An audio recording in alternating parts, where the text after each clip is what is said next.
Some secrets are meant to stay buried beneath layers of royal protocol and carefully managed public images. But when night security guard Thomas Mitchell made his routine rounds through Windsor Castle on a quiet Tuesday evening in March, he stumbled upon something that would shake the very foundations of what the world thought it knew about Princess Catherine and her connection to the late Princess Diana. A simple blue ribbon carelessly left on Catherine's bedside table would unravel decades of hidden truths, forgotten promises, and a legacy that had been secretly passed down through hands that were never meant to hold it. What Thomas discovered that night wasn't just a piece of fabric. It was evidence of a story so extraordinary that even the palace's most trusted advisors had never heard the complete truth. The ribbon carried with it the weight of two royal women separated by tragedy and time, yet connected by bonds stronger than blood, deeper than duty, and more enduring than the crown itself. This is the story of how a night shift discovery revealed the hidden chapter of Diana's final gift to the future, a gift that would change everything Catherine thought she knew about her place in the royal family and her role in carrying forward a princess's unfinished dreams. Thomas Mitchell had been walking the same corridors of Windsor Castle for nearly 15 years, his footsteps echoing softly against the ancient stone floors that had witnessed centuries of royal history. The night shift suited him perfectly. Quiet, predictable, and far removed from the chaos that daylight brought with photographers, tourists, and the endless parade of official duties that filled the castle during regular hours. At 58, Thomas had seen it all. He had worked through 3 different royal residences, witnessed private family moments that would never make the newspapers, and maintained the kind of discretionary silence that had earned him the trust of senior palace staff. His colleagues often joked that Thomas knew more royal secrets than some of the family members themselves, but he had never once betrayed that trust. Tonight, however, would test that loyalty in ways he never could have imagined. The March evening was unusually calm. The Duke and Duchess of Cambridge were supposed to be away at Sandringham for a private family weekend, which meant Thomas's rounds would be even more routine than usual. The east wing of the castle, where their private apartments were located, should have been empty, dark, and silent. That's why the thin sliver of light bleeding from beneath Catherine's bedroom door immediately caught his attention. Thomas paused in the hallway, checking his watch. It was nearly midnight.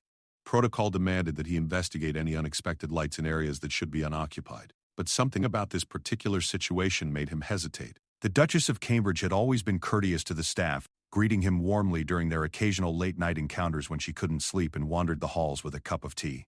She never made him feel invisible the way some royals did. He knocked gently on the door frame, a soft sound that wouldn't startle anyone inside. "Your Royal Highness?" Security checked the tone of someone who had learned to balance respect with authority over years of service. No response came from within. Then Patton backed. Thomas waited 30 seconds before trying again, this time a bit louder. Still nothing. Concern began to creep into his chest. Palace security protocols were clear about situations like this. If there was any possibility that a family member might be in distress, immediate investigation was not just permitted but required. The door was unlocked, which was unusual in itself. Catherine was generally quite security conscious, especially when it came to her private spaces. Thomas pushed the door open slowly, announcing himself once more before stepping inside. The bedroom was empty, but clearly someone had been there recently. The bed was slightly rumpled, as if someone had been sitting on the edge of it. A cup of tea sat cooling on the nightstand, still warm enough to create a faint wisp of steam. But what drew Thomas's immediate attention was something that seemed entirely out of place in the carefully curated elegance of a royal bedroom. On the bedside table, next to an antique lamp that probably cost more than Thomas's annual salary, lay a simple blue ribbon. It wasn't the kind of decorative ribbon one might expect to find in such surroundings. No elaborate bows or expensive materials. This was plain, almost worn, the kind of ribbon a child might use to tie back their hair or mark a special page in a favorite book. Thomas approached cautiously. He had been trained never to disturb anything in the royal family's private spaces unless it posed a security threat, but something about this ribbon drew him forward. As he got closer, he could see that it wasn't just any ribbon. Faded lettering was visible along one edge, written in what appeared to be a child's handwriting. "For my future sister Diana." The words hit Thomas like a physical blow. He stumbled backward, his heart hammering against his ribs. Diana. Princess Diana had been gone for over 2 decades, and Catherine had never even met her. How could there possibly be a connection between them, through something as simple as a child's ribbon? Thomas had been working in royal security since the early days of Diana's marriage to Charles. He remembered the young princess, barely out of her teens, trying to navigate the impossible expectations placed upon her. He had watched her grow from a shy kindergarten teacher into one of the most beloved figures in modern royal history. He had also been there during the dark years, the separation, the divorce, and the terrible night when news of her death in Paris reached the palace. Looking at the ribbon again, Thomas noticed there was more writing on the other side. He leaned closer without touching it, squinting to make out the faded words. Find the letters in the music box. Tell my story. Love always, D. His hands were shaking now. Thomas had never been the type of man to believe in coincidences or supernatural occurrences, but standing in that room, looking at a message from a dead princess, he felt as though the very air around him had changed. The silence of the castle suddenly seemed heavy with secrets, pressing down on him from all sides. Sound from the hallway made him freeze. Footsteps, light but purposeful, were approaching the bedroom. Thomas quickly backed away from the nightstand, positioning himself near the window as if he had been checking the locks rather than investigating mysterious ribbons. Catherine appeared in the doorway, and Thomas was struck by how different she looked from her usual composed public image. Her hair was pulled back in a simple ponytail. She wore comfortable jeans and a sweater that had clearly seen better days, and her face bore the kind of exhaustion that comes from carrying emotional weight rather than physical fatigue. Thomas, she said, and he was surprised by the relief in her voice. I thought I heard someone in here, Your Royal Highness, Thomas replied, offering a respectful nod. I saw the light and came to investigate. I was told you were at Sandringham. Catherine glanced at the ribbon on the nightstand, and Thomas saw something flash across her face. Not surprise, but rather the look of someone who had been caught in the middle of something deeply personal. We came back early, she explained, moving into the room and unconsciously positioning herself between Thomas and the nightstand. William's at his study making some calls. I couldn't sleep, so I came here to think. Thomas nodded, but his eyes kept drifting toward the ribbon. Catherine noticed his attention and followed his gaze. For a moment, neither of them spoke. The air between them was charged with unspoken questions and the weight of a discovery that neither had been prepared for. You saw it, Catherine said finally. It wasn't a question. I did, ma'am. Catherine moved to the nightstand and picked up the ribbon, holding it gently as if it were made of the most delicate glass. I suppose you're wondering what this is about? Thomas remained silent. In his years of service, he had learned that sometimes the best way to handle delicate situations was simply to wait and let the other person decide how much they wanted to share. I've never told anyone about this, Catherine continued, her voice barely above a whisper. Not even William, especially not William. She sat down on the edge of the bed, still holding the ribbon. Thomas could see that her hands were trembling slightly. I found this among my grandmother's things after she passed away last year, Catherine began. My maternal grandmother, not the royal family. She had kept it all these years, along with something else. Something that Diana had given her shortly before the divorce was finalized. Thomas felt his breath catch. Catherine's grandmother had known Princess Diana? The connections and implications were staggering, impensable standing, and based. My grandmother worked for a children's charity in London during the early 90s, Catherine continued. Diana was a patron, of course, but she became more than that to my grandmother. She became a friend during those final years of her marriage, when everything was falling apart and she felt like she couldn't trust anyone within the royal circle. Diana would sometimes visit my grandmother privately, just to talk, to have a cup of tea with someone who wouldn't judge her or report back to the palace. Catherine paused, looking down at the ribbon in her hands. Grandmother said Diana was desperate during those last few years, not just about the marriage, but about her legacy. She was terrified that everything she had tried to accomplish, all the causes she cared about, would be forgotten or dismissed after she was gone. She felt like the royal family would erase her completely. Thomas remained perfectly still, afraid that any movement might break the spell and stop Catherine from sharing this extraordinary revelation. Diana had made my grandmother promise something, Catherine continued. She had written letters, dozens of them, detailing her hopes for the future of the monarchy, her ideas for how the royal family could better serve the people, her dreams for what the next generation of royals might accomplish. She had hidden these letters, along with other personal items, and she made my grandmother promise to find a way to get them to the woman who would eventually marry William. The room fell silent again. Thomas processed what he had just heard, trying to understand the magnitude of what Catherine was telling him. Princess Diana had essentially left a roadmap for the future, a guide for the woman who would one day fill her role, and she had entrusted that information to a charity worker, rather than anyone connected to the palace. The ribbon was attached to a small music box, Catherine explained. Inside the music box were instructions for finding the letters. Diana had been incredibly careful about where she hid them. She knew that if they were discovered by the wrong people, they could be used against her or simply destroyed. Catherine stood up and moved to the window, still clutching the ribbon. I've spent months trying to decide what to do with this information. Part of me wants to honor Diana's wishes and find these letters. But another part of me is terrified of what they might contain, or what finding them might mean for William, for our children, for the entire royal family. Thomas finally spoke. "Have you looked for them, ma'am?" Catherine turned back toward him, and he could see tears forming in her eyes. "I've been trying to work up the courage.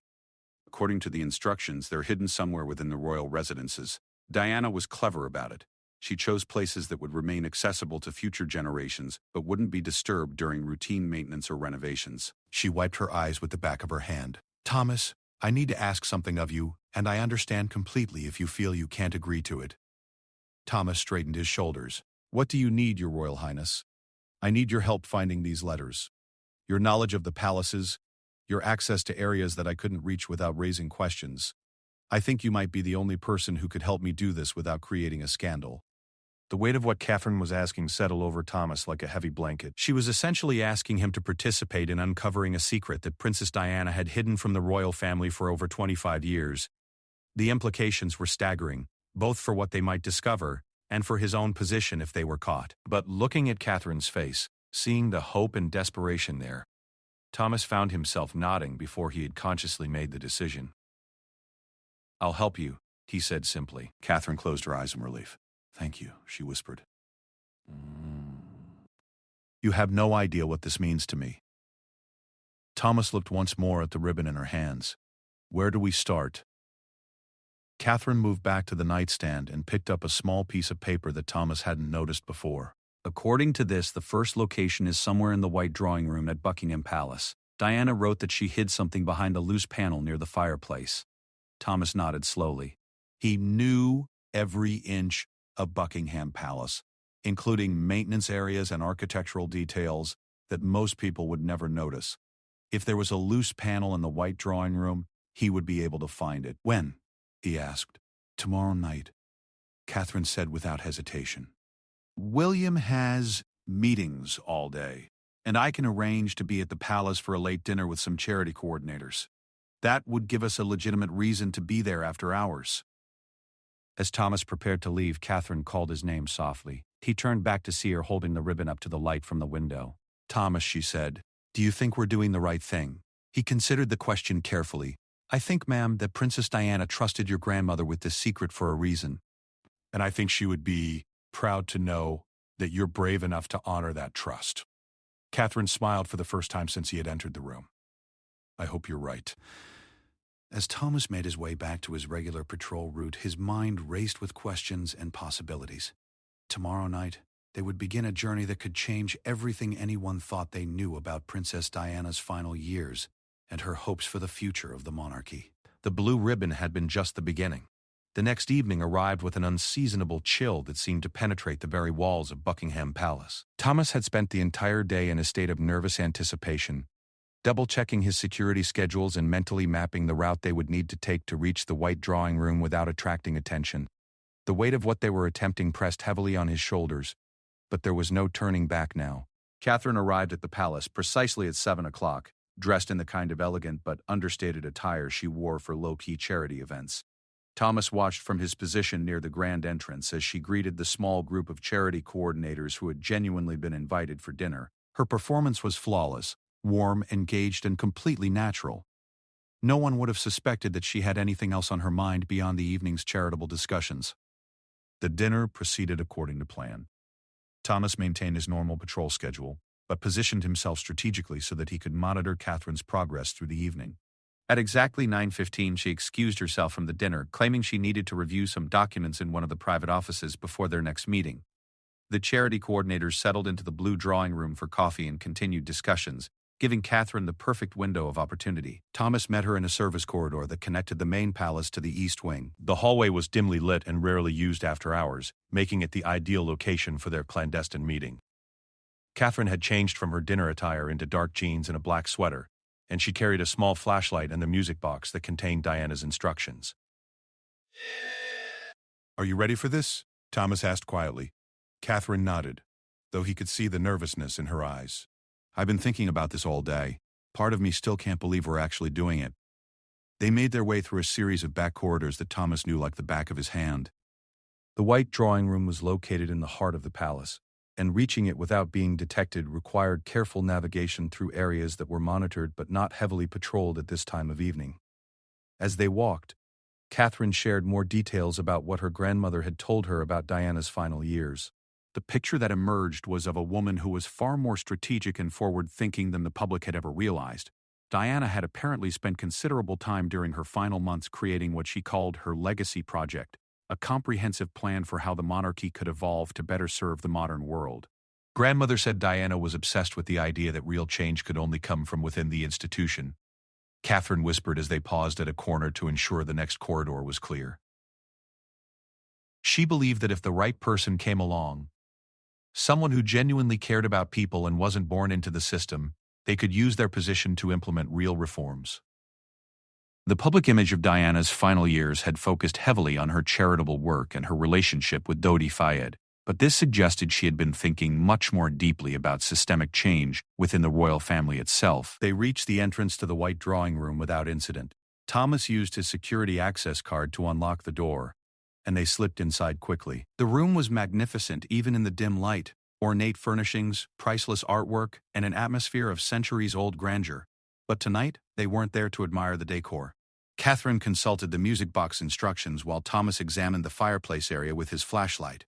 The fireplace was massive, with an elaborate carved mantelpiece and decorative panels on either side. According to Diana's notes, the hiding place was behind a panel that could be removed without tools, but finding it required knowing exactly where to look. She wrote that it's approximately 3 feet from the left edge of the mantelpiece, behind a panel with carved roses. Catherine read from the small piece of paper. Thomas ran his hands along the wall, feeling for any irregularities in the paneling. The craftsmanship was exquisite, with intricate floral designs carved into the wood, but after several minutes of searching, he began to worry that perhaps the panel had been discovered and repaired during routine maintenance. Then his fingers found it, a section where the wood gave slightly under pressure, and where the roses in the carving were oriented differently than the surrounding panels. He pressed gently, and the panel shifted inward with a soft click. "I think this is it," he whispered. Catherine moved closer as Thomas carefully worked the panel free. Behind it was a small cavity in the wall, and inside that cavity was a waterproof envelope sealed with wax. Diana's initials were pressed into the wax seal, along with the date, July 15, 1996, just over a year before her death. Thomas handed the envelope to Catherine, who stared at it as if it might disappear if she looked away. Her hands were shaking as she carefully broke the wax seal and withdrew the contents. Inside were 3 items: a letter addressed to the future Princess of Wales, a small key attached to a ribbon identical to the one they had found in Catherine's bedroom, and a detailed map of what appeared to be areas within various royal residences. Catherine unfolded the letter and began to read aloud in a voice barely above a whisper. "To the woman who will one day fill my role, I pray that you will read these words with an open heart and a determination to finish what I could not complete. By the time you discover this letter, I will likely be gone, but my hopes for the future will live on through you. I have spent the final years of my marriage documenting everything I have learned about how the royal family truly functions, not just the public facade, but the real mechanisms of power and influence.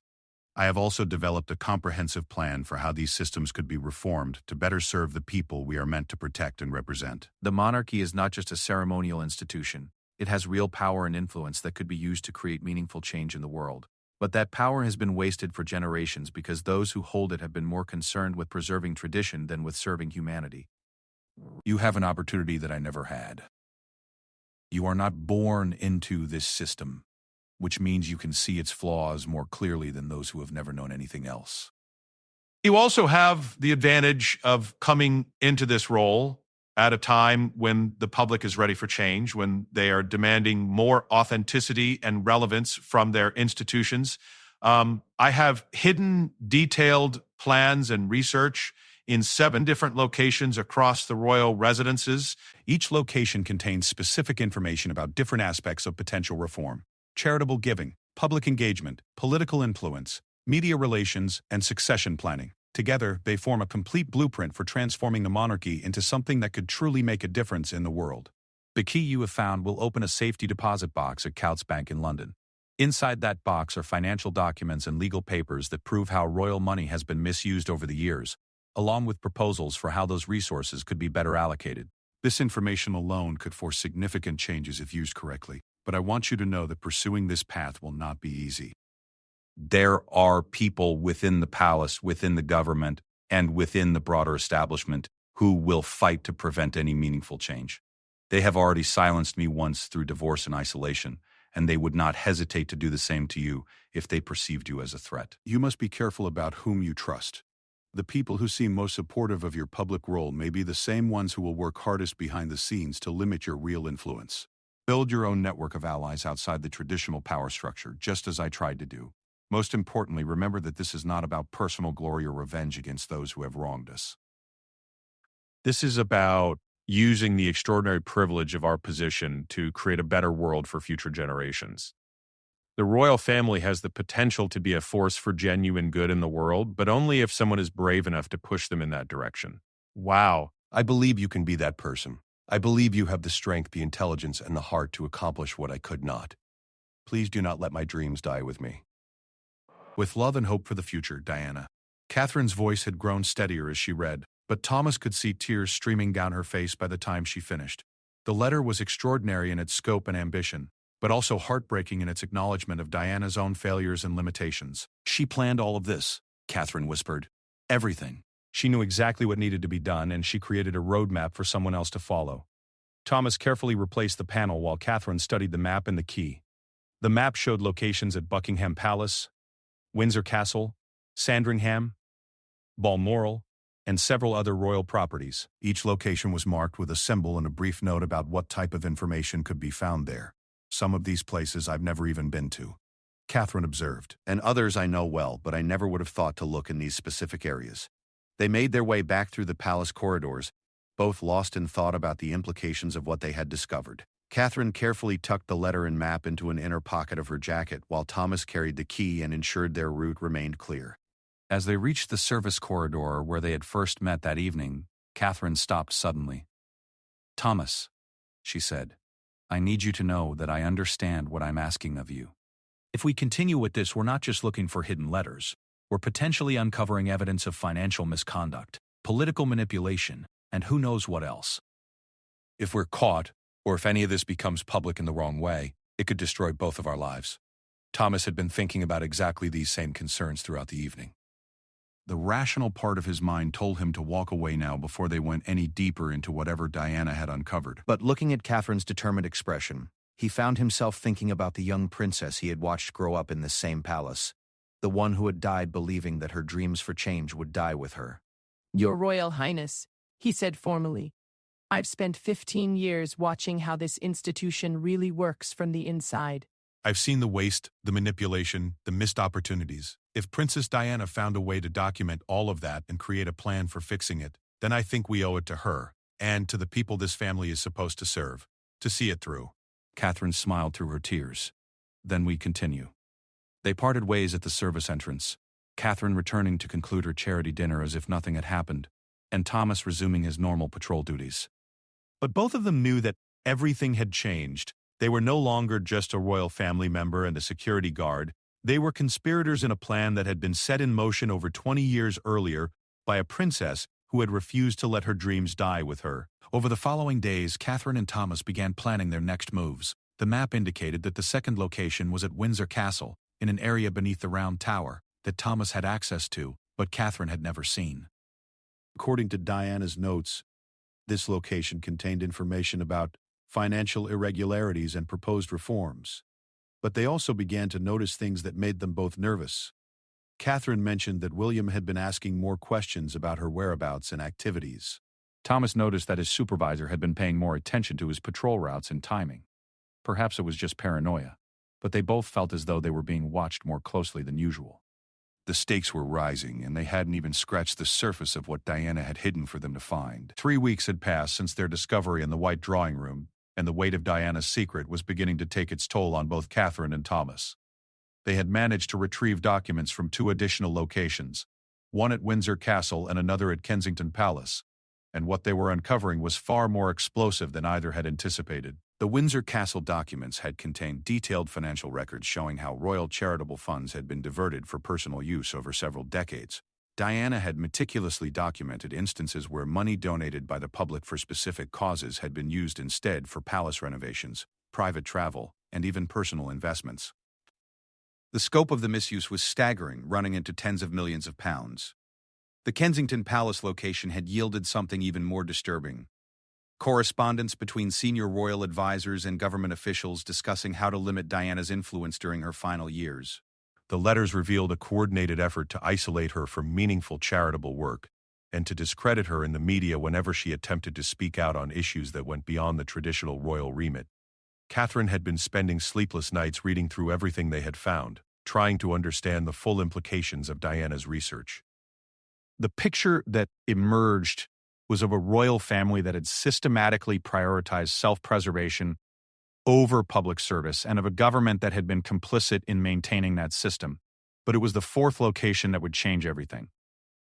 Thomas had been studying Diana's map for days, trying to understand her notation for a hiding place at Balmoral Castle in Scotland. Unlike the other locations which had been specific about rooms or architectural features, this one simply showed a crude drawing of trees and the words, "Where Charles proposed but not to me." It had taken Catherine several days to decipher this clue. She remembered reading in various biographies that Charles had originally planned to propose to someone else entirely before his relationship with Diana began. Lady Amanda Knatchbull, Earl Mountbatten's granddaughter. The proposal was supposed to have taken place at Balmoral during a family gathering in 1979. But it never happened because Amanda turned Charles down. Catherine had quietly researched the Balmoral grounds and discovered that there was indeed a secluded grove of trees near the Dee River where Charles had been known to take romantic walks during that period. According to estate records, it was called the Birch Grove, and it was rarely visited by anyone except groundskeeping staff. Getting to Balmoral without raising suspicion had required careful planning. Catherine had arranged for a legitimate family visit to the Scottish estate, ostensibly to review renovation plans for one of the guest cottages. Thomas had been assigned to the visit as part of the security detail, giving him a plausible reason to be on the grounds. William had gone fishing with some local guides, and the rest of the family was occupied with various activities around the estate. Catherine claimed she wanted to take a walk to clear her head after a morning of reviewing architectural plans, and Thomas offered to accompany her as a security precaution. The Birch Grove was more remote than either of them had expected. It was located nearly a mile from the main castle, accessible only by a winding path that cut through thick woodland. As they walked, Catherine shared more of what she had learned from her grandmother about Diana's final months. Grandmother said Diana had become convinced that someone within the palace was monitoring her communications. Catherine explained as they navigated the forest path. She had started using coded language in her phone calls and had stopped trusting anyone who had official connections to the royal household. Thomas found this revelation particularly troubling. As a security professional, he knew that surveillance of royal family members was standard practice, but it was supposed to be for their protection, not for the purpose of political control. The idea that Diana had felt threatened by the very people who were supposed to keep her safe suggested a level of institutional dysfunction that went far beyond what he had imagined. They reached the Birch Grove after about 20 minutes of walking. It was a beautiful, peaceful spot, a small clearing surrounded by silver birch trees, with a view of the River Dee flowing gently in the distance. Under different circumstances, it would have been the perfect location for a romantic proposal. According to Diana's map, they were looking for a large stone near the center of the grove, beneath which she had buried a waterproof container. The grove contained several large stones, some clearly placed there naturally by glacial activity, others arranged more deliberately as part of the landscape design. It was Catherine who spotted the right stone, a granite boulder about 3 feet across, positioned in such a way that it could serve as an informal bench overlooking the river. When they examined it closely, they could see that the earth around its base had been disturbed at some point, though grass and moss had long since grown back over the area. Thomas had brought a small camping shovel disguised in a backpack along with water bottles and other hiking supplies. He began carefully digging around the base of the stone, while Catherine kept watch for any approaching groundskeepers or other estate staff. It took nearly an hour of careful excavation, but eventually Thomas's shovel struck something metallic about 2 feet below the surface. Working together, they uncovered a large sealed metal box, much bigger than the containers they had found at the previous locations. Catherine's hands were shaking as she opened the latches. Inside, wrapped in multiple layers of protective plastic, were dozens of documents, photographs, and audio cassette tapes. But what immediately caught their attention was a letter marked "Urgent," opened first, in Diana's handwriting. Catherine carefully unfolded the letter and began to read. "If you are reading this, it means that someone has finally taken my warning seriously. What you have found in the other locations was just the beginning. The documents in this container will prove that the royal family's problems go far deeper than financial mismanagement or political interference. I have discovered evidence of active collaboration between senior royals and foreign governments in ways that may constitute treason. I have documented instances of classified government information being shared with unauthorized parties for personal gain. I have recordings of conversations that prove several family members have knowingly participated in illegal activities. Most importantly, I have evidence that suggests my own life may be in danger because of what I have uncovered. By the time you read this, I may already be gone, but I need someone to know the truth about why." The audio tapes in this container include recordings I made secretly during private meetings with Charles, with palace advisors, and with government officials. Some of these recordings were made in violation of privacy laws, but I felt I had no choice given the gravity of what I was discovering. I want to be clear about something. My goal is not to destroy the monarchy or to seek revenge against those who have wronged me. But the institution cannot be allowed to continue operating in the shadows, prioritizing its own survival over the welfare of the nation and its people. If something happens to me before I can use this evidence myself, I am trusting you to decide how it should be used. But please be careful. The people involved in these activities have enormous power and resources, and they have already shown they are willing to go to great lengths to protect themselves. Whatever you decide to do, please remember that the British people deserve to know the truth about the family that represents them to the world." Catherine stopped reading and looked at Thomas with wide, frightened eyes. This was no longer just about financial irregularities or palace politics. Diana was suggesting that members of the royal family had committed serious crimes, possibly even treasonous acts. Thomas felt a chill that had nothing to do with the Scottish weather. They had stumbled into something that was potentially dangerous, not just for their careers, but for their personal safety. "We need to look at what's in here," Catherine said, her voice steady despite the fear in her eyes. "We need to understand exactly what Diana discovered." They spent the next 2 hours in the birch grove, carefully examining the contents of the container. What they found exceeded even their worst expectations. There were photographs of documents that appeared to be classified government briefings, with handwritten notes in Charles's recognizable script. There were financial records showing large payments from foreign sources to accounts controlled by various royal family members. There were transcripts of conversations discussing the sale of British military technology to countries that were supposed to be under arms embargoes, but it was the audio tapes that proved most shocking. Diana had somehow managed to record conversations that revealed the extent to which the royal family had become involved in international arms dealing, money laundering, and the manipulation of British foreign policy for personal profit. One recording featured Charles discussing a plan to influence government decisions about defense contracts in exchange for substantial payments to royal charities, payments that were then diverted for personal use. Another included a senior palace advisor explaining how the royal family's diplomatic immunity could be used to facilitate illegal financial transactions. Perhaps most damning was a conversation between Charles and an unidentified foreign official discussing the sale of information about British intelligence operations. Diana had apparently been present at this meeting under the pretense of discussing charitable work, but had secretly recorded everything. As they listened to the recordings, both Catherine and Thomas began to understand why Diana had been so fearful during her final months. She hadn't just discovered evidence of financial impropriety. She had uncovered a criminal conspiracy involving the highest levels of the British establishment. "This is why she died," Catherine whispered after they had listened to the most incriminating recording. "This is why the car crash happened. Someone made sure she could never reveal what she knew." Thomas had reached the same conclusion, though he hesitated to voice it. The official investigation into Diana's death had concluded it was an accident, but the evidence they were examining suggested that powerful people had both motive and opportunity to ensure her silence. They carefully repacked everything in the container and reburied it exactly where they had found it. Both agreed that removing these materials from their hiding place would be too dangerous until they had figured out what to do with the information. As they walked back toward the castle, they discussed their options. They could take everything to the police, but given the involvement of government officials, there was no guarantee that law enforcement could be trusted. They could approach journalists, but the evidence was so explosive that no legitimate news organization would publish it without extensive verification, a process that would almost certainly alert the very people they were trying to expose. "There's another option," Catherine said as they neared the castle grounds. "We could follow Diana's original plan." Thomas looked at her questioningly. "She created this evidence to force change from within the system," Catherine explained. "She wanted to use it to pressure the family to reform themselves. What if we did the same thing?" The idea was both brilliant and terrifying. Rather than trying to expose the evidence publicly, they could use it as leverage to force the changes Diana had envisioned. But this approach would require confronting the very people who might be responsible for Diana's death. That evening, as they sat in Catherine's guest suite at Balmoral, reviewing everything they had learned, they made a decision that would determine the course of their lives, and potentially the future of the British monarchy itself.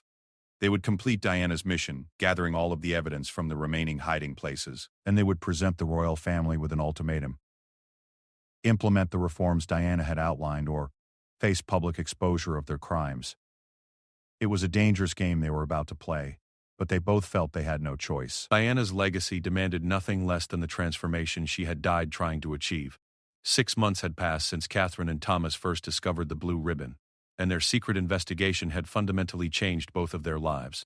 They had successfully located and documented evidence from all 7 of Diana's hiding places, creating a comprehensive archive of material that painted a devastating picture of royal family dysfunction and criminal activities spanning several decades. The final 3 locations had yielded the most personally difficult discoveries for Catherine. At Sandringham, Diana had hidden detailed psychological profiles of various family members, documenting patterns of manipulation, emotional abuse, and what appeared to be systematic efforts to undermine anyone who threatened the established power structure. At Highgrove, they had found evidence of Diana's own surveillance activities. She had been secretly photographing documents and recording conversations for months before her death, driven by a growing paranoia that proved to be entirely justified. The most heartbreaking discovery had been at Clarence House, where Diana had left a series of personal video messages intended for her sons. In these recordings, she explained her fears about her own safety and her hopes that William and Harry would someday understand why she had felt compelled to document the family's secrets. She spoke directly to the camera about her love for them and her desperate hope that they would grow up to be better men than their father had become. Catherine had watched these videos alone in her private study at Kensington Palace, crying as she listened to a dead woman's final messages to sons who would never see them. The recordings also contained specific instructions for how the evidence should be used. Diana had envisioned a gradual process of reform that would give the family an opportunity to change before any public exposure became necessary.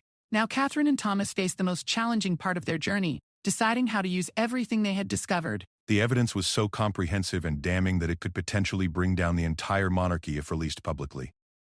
But Diana's final instructions had been clear. She wanted change, not destruction.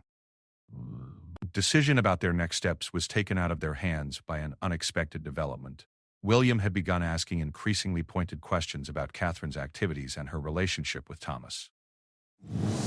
Their careful coordination of schedules and their frequent private meetings had not gone unnoticed, and William's natural protectiveness had been triggered by what appeared to be secretive behavior. The confrontation came on a quiet Sunday morning at their Kensington Palace apartment. Catherine had been reviewing Diana's financial documents at the kitchen table when William entered unexpectedly, returning early from a scheduled engagement. "Kate," he said, using the familiar name he had called her since their university days. "We need to talk." Catherine quickly closed the folder she had been reading, but not before William caught a glimpse of official-looking documents with his mother's letterhead. His face went pale as he recognized the distinctive blue paper that Diana had used for her personal correspondence. "What are you doing with my mother's papers?" he asked, his voice carefully controlled but with an underlying tension that Catherine had rarely heard before. There was no point in lying anymore. Catherine had always known that this moment would come eventually, and she had rehearsed various ways of explaining the situation to her husband. But faced with his direct question and his obvious distress, she found herself at a loss for words. "William," she began carefully, "there are things about your mother's death that you don't know, things that she wanted me to know." William sat down across from her at the table, his expression shifting from confusion to concern. "What are you talking about? And why are you going through her private papers without discussing it with me first?" Catherine took a deep breath and began to explain everything. The discovery of the ribbon, her grandmother's connection to Diana, the hidden letters and documents, and the evidence of criminal activity they had uncovered. She spoke for nearly an hour, watching as William's expression changed from disbelief to anger to something approaching despair. When she finished, William sat in stunned silence for several long minutes. Finally, he spoke in a voice that was barely above a whisper. "You're telling me that my mother was murdered because she discovered that my father and other family members were involved in criminal activities?" "I'm telling you what the evidence suggests," Catherine replied carefully. Your mother believed her life was in danger, and she had good reason for that belief. William stood up abruptly and began pacing around the kitchen. "Do you have any idea what you've done?" What you're suggesting? You're talking about accusing the future King of England of treason. You're talking about evidence that could destroy the monarchy entirely. I'm talking about finishing what your mother started, Catherine said firmly. "She didn't want to destroy the monarchy, William. She wanted to save it by forcing it to change." William stopped pacing and stared at his wife with an expression she had never seen before, a mixture of betrayal, fear, and something that looked almost like hatred. "You had no right," he said. "Whatever my mother may have thought or planned, she's been dead for over 20 years. The past should stay in the past." Catherine felt her own anger beginning to rise. "The past doesn't stay in the past when the same people are still in power and the same criminal activities are still continuing. Your mother died trying to protect the integrity of the institution you're going to inherit someday. Don't you think you owe it to her memory to at least consider what she discovered?" "What I owe her," William said coldly, "is to protect her sons and her legacy from conspiracy theories and wild accusations that could destroy everything she cared about." The argument continued for hours, with neither Catherine nor William willing to back down from their positions. William demanded that Catherine turn over all of the evidence to him so that it could be properly handled by palace advisors. Catherine refused, arguing that the palace advisors were the very people Diana had been trying to expose. Eventually, William stormed out of the apartment, leaving Catherine alone with the terrible realization that her marriage might not survive the choices she had made. She had known from the beginning that pursuing Diana's investigation could have personal consequences, but she had not fully prepared herself for the possibility that William would choose loyalty to his family over justice for his mother. That evening, Thomas received an urgent phone call from Catherine asking him to meet her at a secure location away from any royal properties. They met at a small cafe in South London, in a neighborhood where neither of them was likely to be recognized. "William knows everything," Catherine told him as soon as they were seated in a corner booth, "and he's not going to help us. He wants me to turn over all the evidence to palace officials." Thomas had been expecting this development, but it still came as a blow. Without William's support, their options were severely limited. They couldn't continue to operate within the royal household, and they couldn't access many of the resources they would need to implement Diana's reform plan. "What do you want to do?" Thomas asked. Catherine stared out the cafe window at the busy London street, watching ordinary people go about their ordinary lives, unaware that the stability of one of Britain's most fundamental institutions hung in the balance. "I want to honor Diana's wishes," she said finally, "but I also don't want to destroy my marriage or put my children in danger." Thomas understood the impossible position Catherine was in. As a mother and a wife, she had responsibilities that went beyond her commitment to Diana's legacy. As a future queen, she had obligations to the institution she would someday help lead. "There might be another way," Thomas suggested. "What if we focused on the reform proposals rather than the evidence of criminal activity?" Diana created detailed plans for how the monarchy could change. We could try to implement those changes gradually, without necessarily threatening anyone with exposure. Catherine considered this approach. It would mean setting aside the most explosive material they had discovered, but it might also create a path forward that didn't require destroying everything in order to fix it. Over the following weeks, Catherine began a careful campaign to introduce Diana's reform ideas into her official duties. She started with relatively modest changes, restructuring her charitable work to focus more on direct action rather than ceremonial appearances, using her platform to advocate for specific policy changes, and building relationships with politicians and activists outside the traditional royal circle. The changes were subtle enough that they didn't immediately trigger alarm within the palace hierarchy, but significant enough that people began to notice a shift in her approach to her royal role. Media coverage began to highlight her more substantive engagement with social issues, and public approval ratings for her work increased substantially. Thomas, meanwhile, had been quietly documenting ongoing irregularities in royal security and financial management. Without access to Diana's evidence, he couldn't prove criminal activity, but he could identify patterns and practices that suggested continued misuse of resources and authority. The breakthrough came 8 months after their confrontation with William, when Catherine received an unexpected visitor at Kensington Palace. Princess Anne, William's aunt, requested a private meeting with Catherine to discuss what she described as concerning developments within the family. Anne had always been known as the most pragmatic and hard-working member of the royal family, and Catherine had respected her dedication to public service. But she was unprepared for what Anne revealed during their conversation. "I know what you and Thomas have been investigating," Anne said without preamble, "and I know that William has asked you to stop." Catherine's heart began racing, but she tried to maintain her composure. "I'm not sure what you mean." "I mean that I've been watching the changes in your work over the past year, and I recognize the influence of someone who was very dear to me," Anne continued. Diana and I may not have always gotten along personally, but I respected her intelligence and her commitment to making this institution better. Anne revealed that she had been conducting her own quiet investigation into royal finances for several years, triggered by discrepancies she had noticed in charitable fund management. She hadn't found evidence of the larger criminal conspiracy that Diana had uncovered, but she had documented enough regularities to know that serious problems existed. "The family is at a crossroads," Anne explained. "The public is becoming increasingly skeptical about the value of the monarchy, and we're facing pressure to justify our existence in ways that previous generations never had to consider. We can either evolve to meet those challenges, or we can continue operating as we always have until the whole institution collapses under its own weight." Anne proposed an alliance.